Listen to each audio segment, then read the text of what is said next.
নমস্কার, আজ আবার চলে এলাম একটা খাওয়া দাওয়া নিয়ে। এটা ছিল পশ্চিমবঙ্গ দূষণ নিয়ন্ত্রণ পর্ষদের পক্ষ থেকে একটা ওয়ার্কশপ ছিল এনভায়রনমেন্টাল রিলেটেড। সেখানেই খাওয়া দাওয়া। প্রথমে প্লেট নিয়ে নিয়েছি।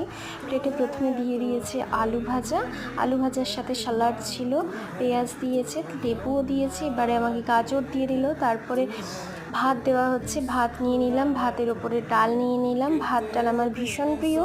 তারপরে দেওয়া হলো পটল পোস্ত, যেটা দুর্দান্ত খেতে লেগেছিল। পটল পোস্তটা দেখতেও সুন্দর হয়েছে। পটল পোস্তর পরে চলে গেলাম চিকেনের কাছে। এখানে চিকেন দিচ্ছিল, লাল লাল ছিল আর খেতেও সুন্দর হয়েছিল।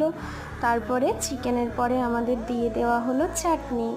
এটা ফ্রুট চাটনি ছিল, টমেটো ছিল, কাজু কিশমিশ, অনেক কিছুই ছিল।